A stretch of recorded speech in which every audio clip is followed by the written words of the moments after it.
I'm Kate, that's Jamie, and this is Two Dumb Bees. Join us as we navigate the realms of the supernatural and unravel the quirks of pop culture. Come scroll with us.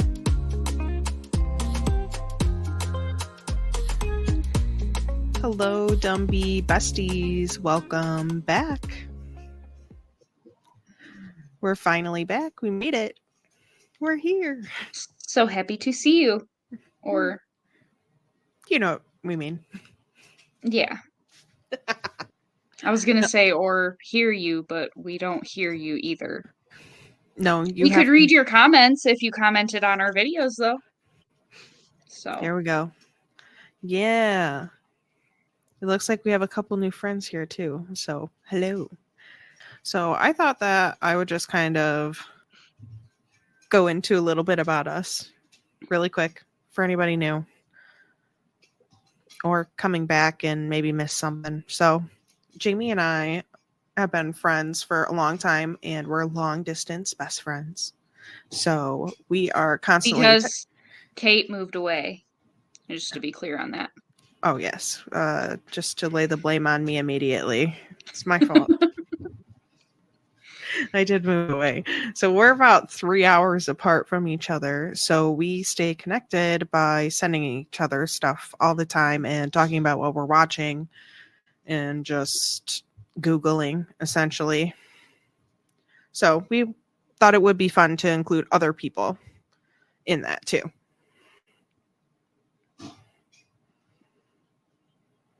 And at least 140 of you like our bullshit, so. Yep, that's true. Thanks. So if you have any thoughts or want to share some of your Googling, comment, let us know. Let's start a discussion. It'll be fun. And we will discuss a hot topic today. Has lots of people riled up, fired up. The internet has lots to say about the pew-pewing of United Healthcare CEO Brian Thompson, who was gunned down on his way to attend his investor meeting in Manhattan on December 4th.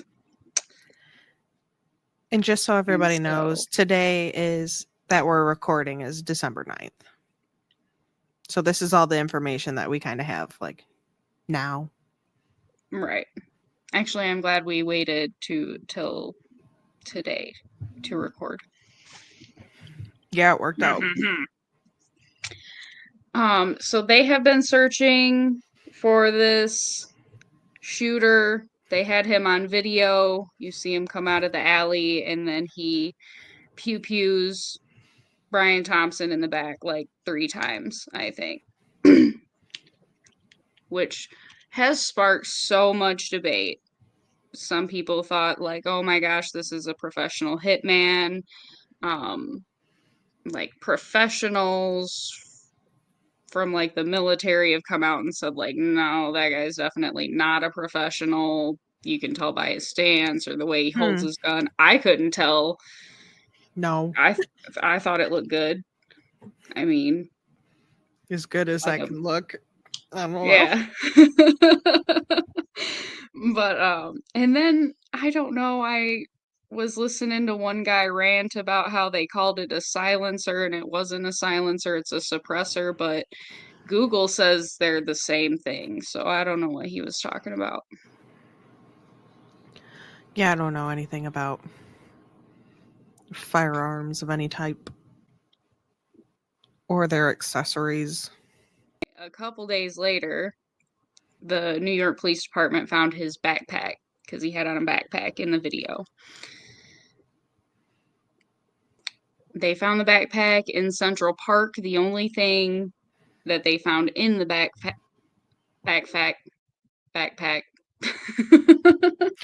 In the fat back. I've said backpack too many times. Can't say it anymore. Sorry. Anyway, all they found was a Tommy Hilfiger jacket and Monopoly money, which is kind of poetic because he killed the CEO of a company that takes everyone's money that made like $6 billion last year. Anyway, I digress. Denying everybody's claims and 32% of claims. They are the highest claims denied of all of the health cares. yeah, that's terrible. 32%. That's a lot. Anyway, the New Yorkers, I love New York. They had a look-alike contest while this manhunt is going on. I guess contestant number 6 is the one that won. He won $50. That's And nice. I think that's funny. That's the So most, I think, to... of all the lookalike contests that have been going on. I think that's the biggest prize. Good. Yeah. And all the videos on TikTok, if you read the comments, are like, everybody's putting in all caps, his name is Robert Paulson. And if you know, you know. If you don't, we can't talk about it because that's the rule. Today, December 9th, the day that we are recording, the police took a man into custody. Luigi Mangione is the suspect in question, and he was picked up at a McDonald's in Altoona, Pennsylvania, after some some employee called the police. But when they got him, he had multiple fake IDs, a gun with a suppressor, and he was also in possession of a very incriminating document. Of all the people, it was a McDonald's worker. They're like, we got to turn this guy in. This document, so far, like, all I can find is 2 quotes from the alleged documents. And I don't know, it doesn't say if these are, like, handwritten or if he, like, typed it up. 2-page document. But he wrote in there, these parasites had it coming, and I do apologize for any strife and trauma, but it had to be done. According to CNN, he also states in the document he worked alone and was self-funded. So it seems like he must have some kind of personal vendetta against United Healthcare. And the thing about him is, from what I've seen online, is that he like went to Penn State and was the valedictorian of his high school, and like went to a really like hoity-toity elites like private all boys high school and stuff. So not exactly who I would have assumed, I guess, would have been this person so angry at the insurance company. I just thought it was interesting. I'm very interested to find out. I want to know why he did it. Me too. It's crazy. It did start a really intense and important conversation, I think, though, in the United States. Right, because it sparked kind of a reaction that you wouldn't expect, because people, like, the internet agrees all together at the same time. Quite united. That McDonald's worker better watch out. I mean, not for me. Right. I would never. And I'm not suggesting anybody do anything. But also, a lot of people are going to be. But snitches get stitches, bruh. I didn't know a lot of that stuff. I didn't know about the manifesto. Right. And like they say that they release like some more of that. There's like a rumor. I'm sure it's not true. I mean, because this is all just now happening. Like he just was caught like today. So the internet is just ablaze with crazy stuff. But they're saying that he like did a review of the Unabombers manifesto or something and Mm. commented on it, but some people are saying that's fake. I hope it is. I mean, I don't know. And some other stuff they were also saying like he had like a surgery. They know him and he had a surgery a long time ago or something. So there's all kinds of crazy rumors swirling around.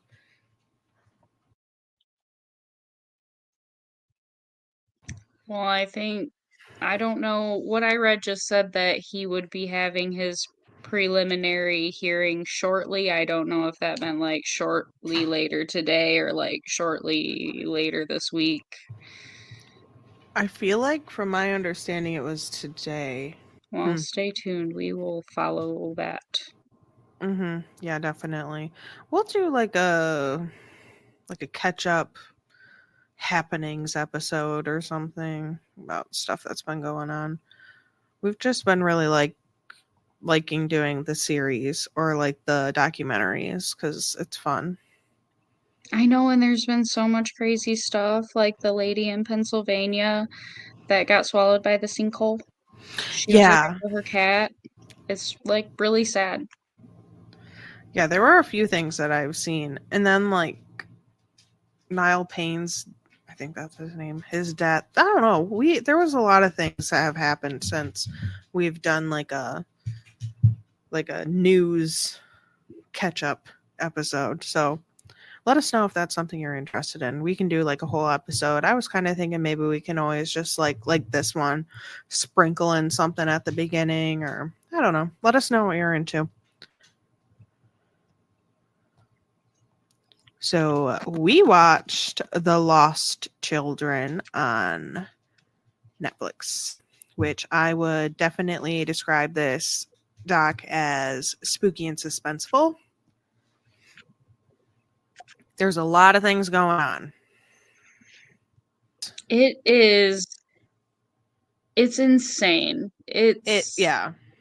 Like there's so many things happening and there's so many things that they're talking about and like trying to portray.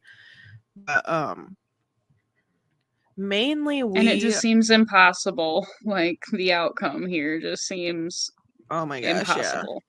It's treacherous. I guess we need to just get into it.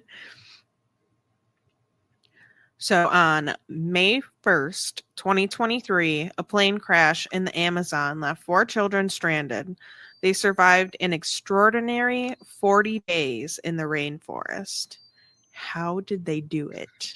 40 freaking days, okay? Like children, like little baby children. And when you're watching this, when you're like a quarter of the way through, it's at like 13 days, and you're like, how? I looked at the time, I was like, how? How? How are they even still going? Like, the more you learn, you're like, what? Insane that they didn't like get eaten by a freaking snake or something. I don't know. So many factors, which I'm gonna say probably 100,000 times. All of the scary stuff in the jungle. So the documentary opens up with like a dramatization of the kids and the mom getting on a small airplane, a single engine Cessna airplane, and there were 2 other adults along with the mother. And the first quote of this whole thing was, I just wish those kids had never gotten on that airplane. Yeah, I bet everybody wishes that they never got on that airplane. Oy. Literally. And then another says, it's as if Mother Nature had other plans for those kids. And she never wanted them to leave that place. Spooky. In Bogota, Colombia, May 1st, 2023, that's day 1. The announcement is going out about the plane crash all over Colombia and in other parts as well. They were showing newsreels from other countries. it was kind of a hot commodity, or, being broadcast because it was in the middle of the jungle. Like, because of where they were going was so remote that, And lots of people came to help, though. yes. The 4 children were ages 13, 9, 4, and 11 months. I think it's Madam, probably most shocking that the 11-month-old survived, in my opinion. how any of them survived at all. And then, oh, I'm not going I to, never mind. wouldn't. I would simply pass away. No. I would simply pass away during the plane crash. The government starts ramping up search parties for the missing plane. The commander of the special forces, General Sanchez, gets the call for him and his team to go on the search. And every available command was immediately deployed, he said. They bring in the special forces because the jungle has rebel occupancies and other natives who are just not interested in working with the government at all or being anywhere near them. So you can't just be throwing any old people out into the jungle. So they have to Right. dispatch, the best of the best. And you can see them like clearing these paths with like everybody has a machete. There's chainsaws. Like you can't just get through. Right. It's not like you're on a trail in a cute park. It is thick and overgrown and dangerous. Terrifying. Yeah, one of them is quoted saying that they have to look out for 2 things, the plane and the enemy. And then let's not forget like fire ants and jaguars and crocodiles or caimans or whatever else is in there. I'm like, you're not worried about that? Well, no, they're probably like used to that. Mm-mm. I don't think you can get used to that. And they show that B-roll as well of the snakes and the caimans and the jaguars and the tarantulas and all the fire ants and all the spiders and everything that you could think of. And they do it 100,000 times and it kills me. Because to me, that's like the scariest thing is all the stuff and the things in the jungle. Right. Like a miracle that these kids didn't run into any of that. Bit All by a 4 of spider, them attacked by a gator. kids are Leslie, who's 13, Solaney, who is 9, Tien, who is 4, and Christian, who's 11 months. Their father, Manuel, works with some of the volunteers, and this gentleman talks about kind of like growing up in the jungle and the instincts that you have from living there. Because as the search goes on, there's also people volunteering as well to come out, and they're in the area that they grew up in, or they're used to the jungle, so they're trying to help. Right. I want to say it was the shaman, he was talking about looking above the treetops for vultures circling, and then that was a way that they were looking, because if anything was, dead or whatever, which, Right. I mean, that didn't really work, but, they were trying. Hey, at least no vultures is a good sign, though. Yeah. And then also the thing that I guess I didn't realize watching this was like the whole time they're walking through the jungle, because they have so much footage, because this just happened last year.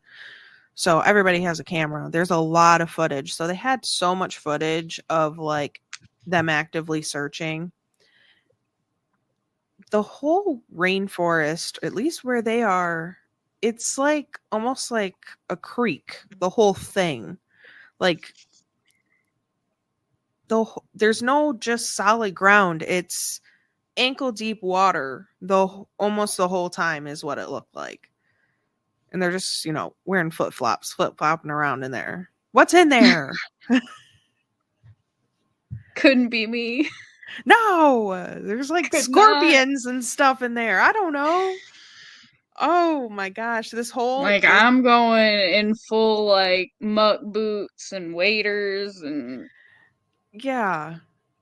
I there were so many times I was getting so much anxiety from watching this cuz I'm like, "Oh, this is so scary."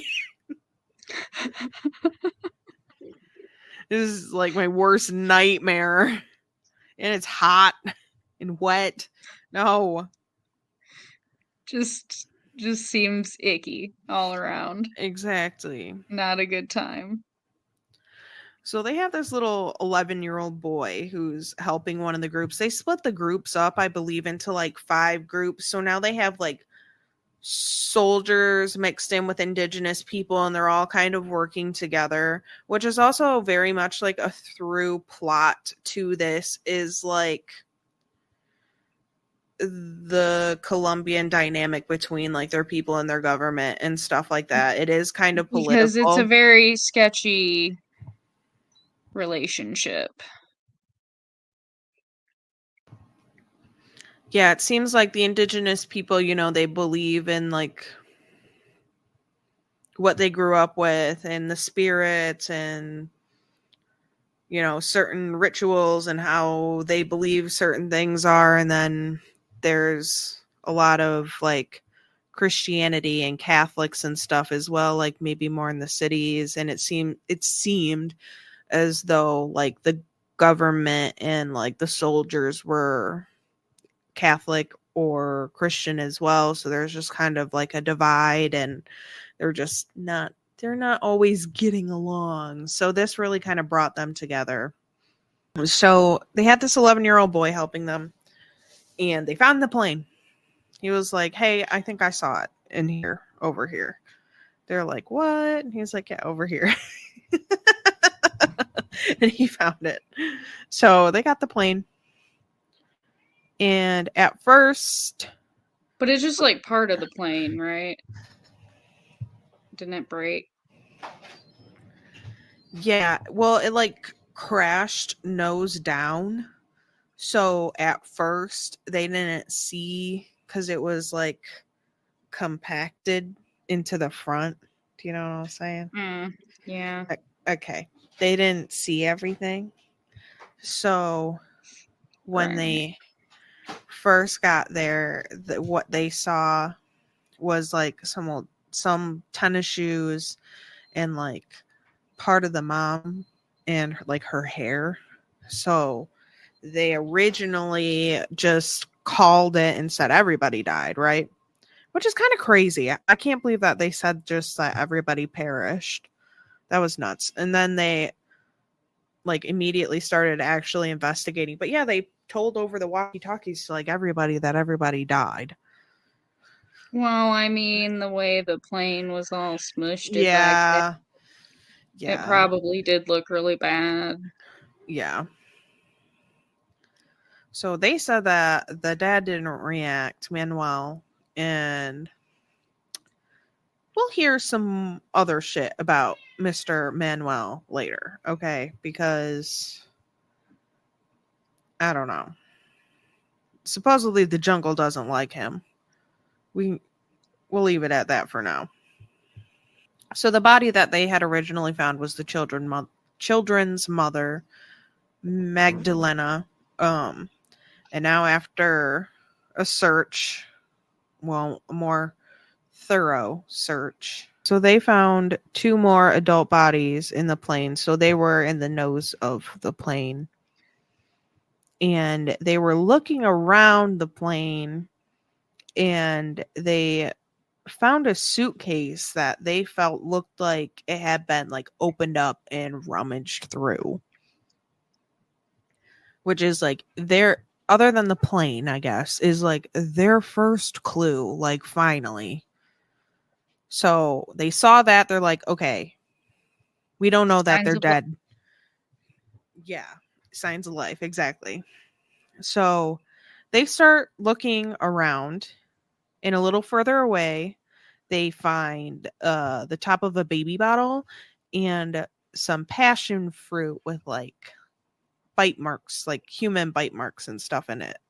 Again, they're in the middle of the jungle where no human is going on foot anywhere in there. So, Exactly, unless they had to. right. So it's like a huge clue. Sorry, this whole thing, like this got me. Even the second time around, because sometimes when I have to watch something a couple of more times, I get less enthused. This had me. I could not look away. This was so suspenseful. Right, because I did not know anything really about this case before I watched the documentary, and I didn't even know that they all lived at the end. So I was definitely expecting them to find like a little trail of bodies.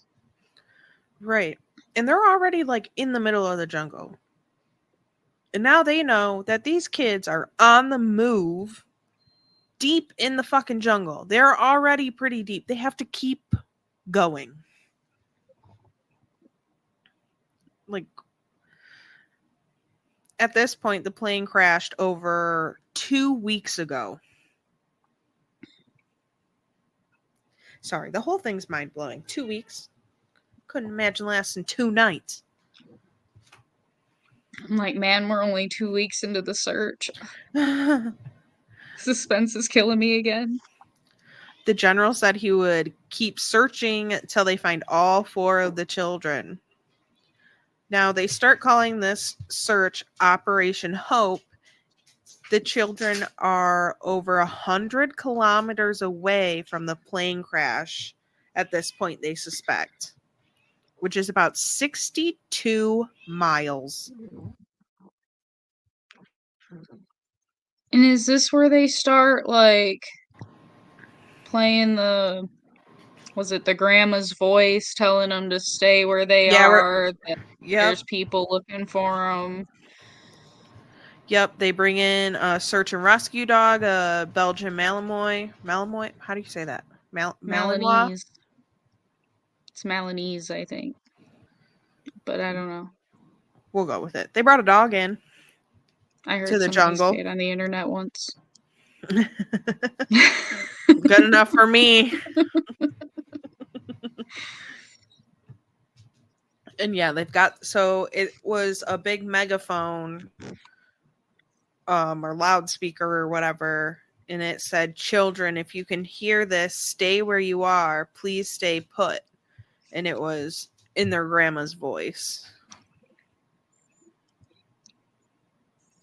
And then when they're doing this, they're showing like a lot of the footage of them just flying over the jungle. And it just looks like you couldn't, I don't know, there's no spaces. Like it's all like solid up there. It almost looks like another floor. Right. They were dropping flyers all over the jungle saying that said stay close to the water and stay where you are, and they were in English and in Spanish. And now we're at 17 days. We got to get all the way to 40. Yeah. So unfortunately, Mr. Wilson, the dog that they brought to help find the children, was lost in the jungle and not found. And that same day was the day that they were bringing the bodies out of the plane to bring them back to their families. And I guess this day was just kind of like a really bad day for the search, and like everybody was starting to kind of give up. And they started talking about that there's a thought that there's evil spirits striking down their advanced search and rescue efforts in keeping the children in the jungle. So there's, just like any culture, there's quite a few superstitions in Colombia, and there's a lot of beliefs in spirits and spirits haunting the thick and dangerous rainforest. like it needed to be any scarier. So I found some of these superstitions on Culture Trip It because can't just I, be a regular rainforest, it has to be a haunted rainforest. the Mahoan, also known as Muan or Muan, is a name applied to several different mythological or supernatural creatures said to exist in the Amazon rainforest. Generally, the Mohan is portrayed as a hairy creature living in the backwaters of Amazon rivers, who shapeshifts and abducts young girls to have his way with them, although there are other variations depending on where you are in Colombia. There's another one that kind of sounded like the Skinwalkers to me a little bit. Right. Another one, El Hombre Cayman, a legendary creature said to possess both human and alligator features. El Hombre Cayman, or Alligator Man, was supposedly once a fisherman who was transformed into an alligator by a spirit of the Magdalena River. He's a sort of werewolf figure who returns every St. Sebastian's Day to haunt for victims. The myth is especially prevalent in the town of Plateau in Colombia's Magdalena department. That's also giving Skinwalker. Yeah, creepy alligator skinwalker. The soldiers have said that they have not heard any. Oh, I did not get there yet. But in this documentary, they talk a lot about duendes, and that's creepy. And a lot of like guardian, like there's certain spirits who guard certain parts of the rainforest, and like they could feel it when they were like going into a different spirit's area or something. And I was like, ooh, I did not like it. It's creepy. So the soldiers said that they have not heard any children's voices or a baby crying at all still while searching, which that is, babies have lungs on them. Even when they're Right. sick and dying, they're going to yell. So, and you'll hear that from pretty far away, you know? Right. Anyway, So somebody's keeping this baby pacified. or they're just so far away from them. Well, that too. They decided that they had to change strategy and rely on the indigenous people to help guide them through the rainforest. I think that was smart. Absolutely. 85 indigenous people came to help the search and rescue team in their efforts. What a great community. One of the groups said that they decided to try and channel their inner children from their movements and just kind of like never stop moving. With like, you know how like little kids are always like fidgety and like they're not going to have a plan. They're just falling through the rainforest, stumbling around. Like, Right. They're just going because they don't know what else to do. the search is going on and on. As we know, this last 40 days, it's getting really tiresome. The indigenous people start, they do like a ritual of sitting together and like chewing the leaf of the coca and like talking about finding them. Like, kind of like brainstorming and also sort of seemed kind of like manifesting. It was really interesting. And I honestly was like, I could see how this could get some stuff going because there was like a lot of people and they were talking about finding the kids. And I was like, okay, I dig it. They were manifesting the good juju. Right. So when they're kind of fumbling around and trying not to have a plan and listening to the indigenous people, and the indigenous people are like listening to the jungle and all of that, they found diapers in a bottle top and some other bitten items. So they're finally starting to get closer. They find something. It's been so long, and now we're at 3 weeks. That's it. I know. So many weeks. Oh, it's so. Oh, how? The whole thing is. If there wasn't so much footage, I would have a very hard time believing any of this. I'm serious. Like, how? So, No, because it's incredible. absolutely. It's insane. So now, 3 weeks, multiple soldiers and volunteers become extremely ill because, of course. And the shaman claims of being strangled by the spirits and that they wanted to make him pay. They let the shaman lead, and they had zeroed in on about 20 kilometers of jungle, right? They're like, this is the last 20 kilometers we haven't searched on our map, right? They're like, this has got to be it.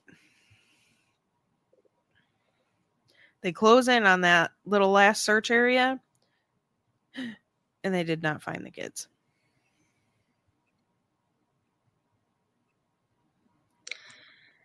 It would just be so unpredictable because the kids probably aren't going in a straight line. They're probably just meandering in circles and, you know. Oh, yeah, totally.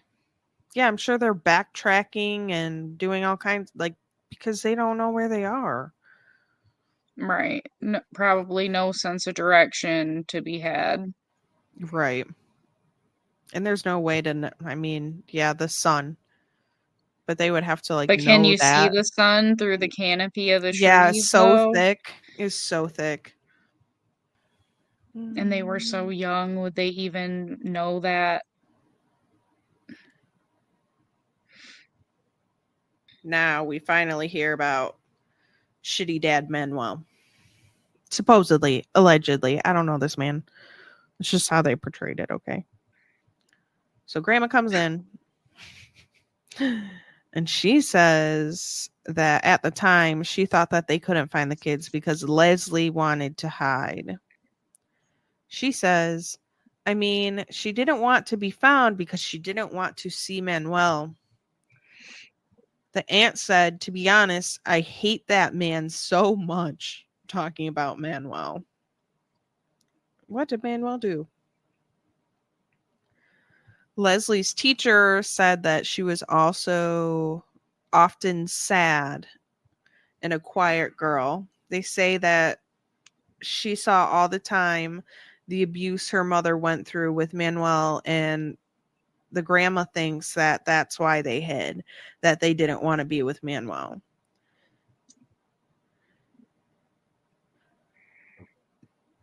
Now, I don't know about that. It's kind of a stretch. They thought that they were searching for them for their dad. I don't know.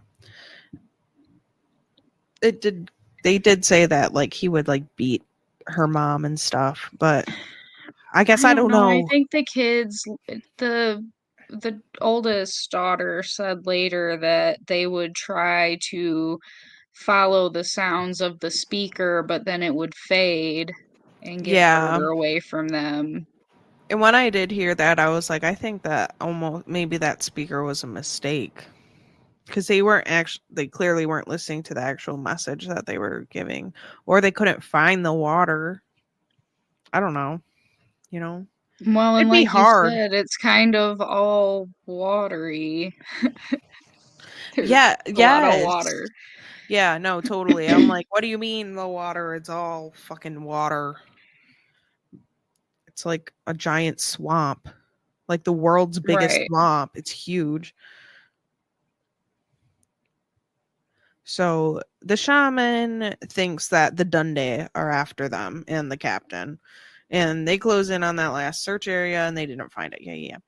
So now the shaman is like, okay, this is it. This is the end. Okay.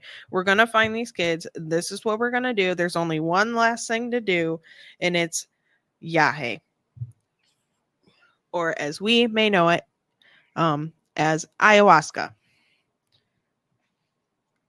That's right.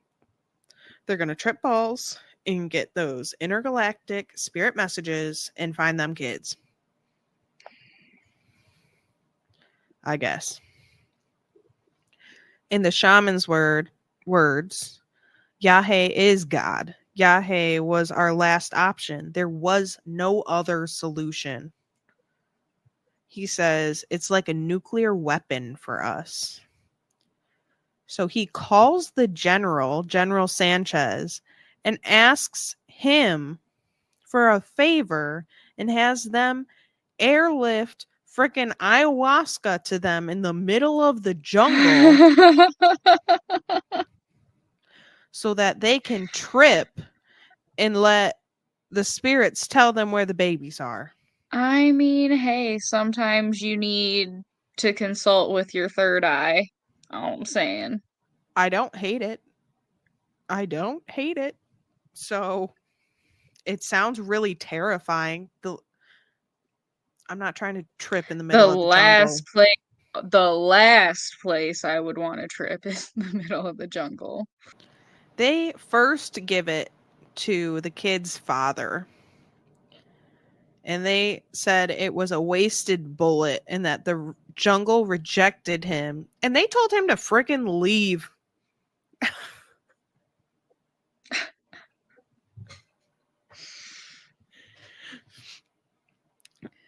Other than them Well, finding the kids, I thought that was the best part. They were like, no, the you're jungle don't poison. like you. Get out. Yeah. They're like, you gotta go. You're making the trip not go well. We're not going to find these kids with you here. Go on. So they've And I got this. mean, did it work? Eh? Coincidence? Right? Right.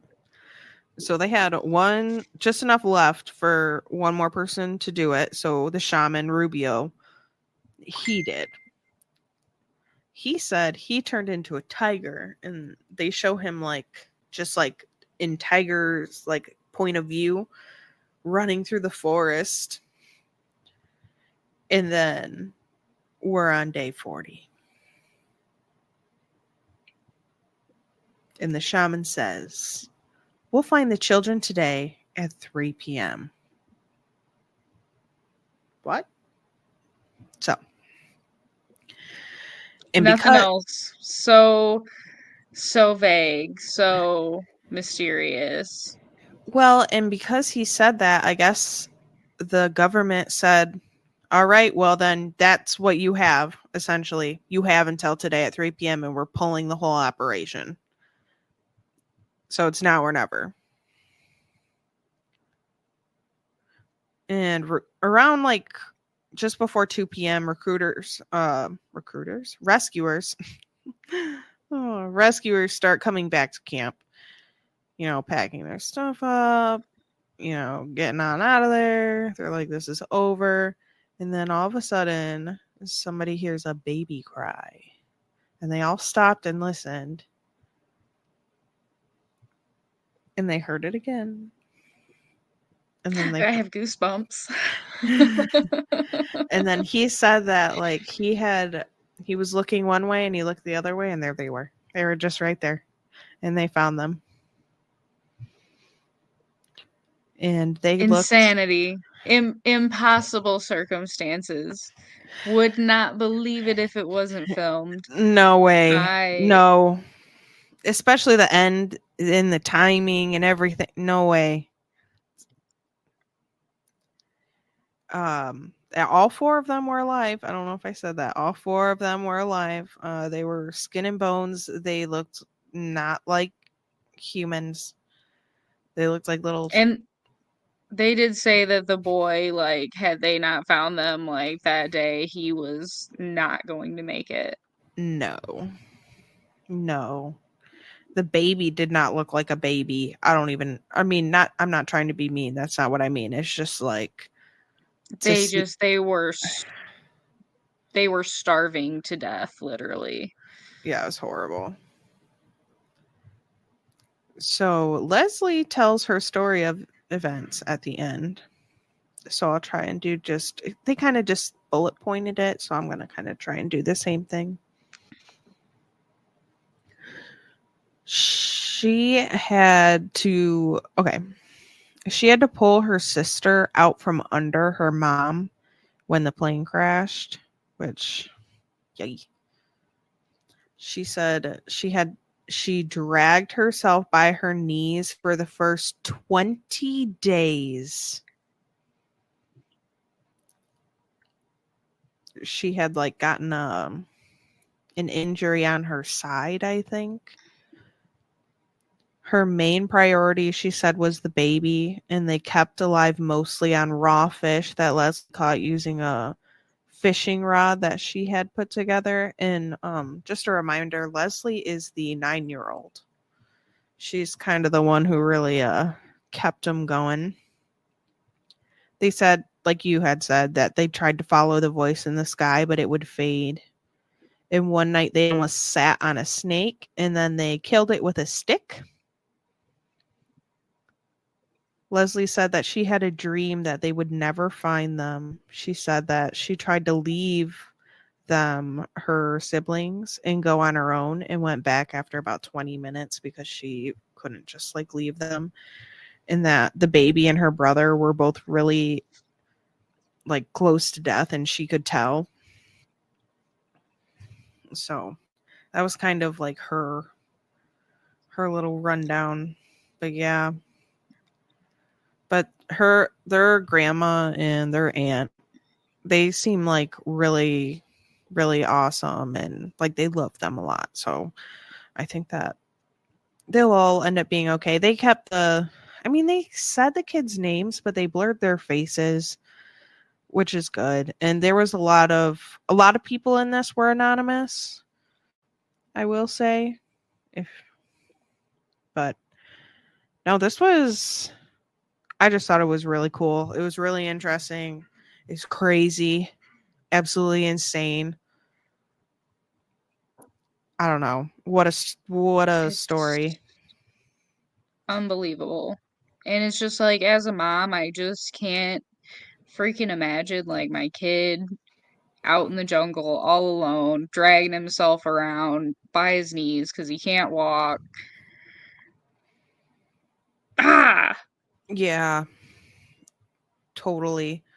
I mean, I was left unsupervised in the woods, but not like that. Okay. Not even a little bit. Right. I was always like near my house or camping or something. And our woods aren't dangerous.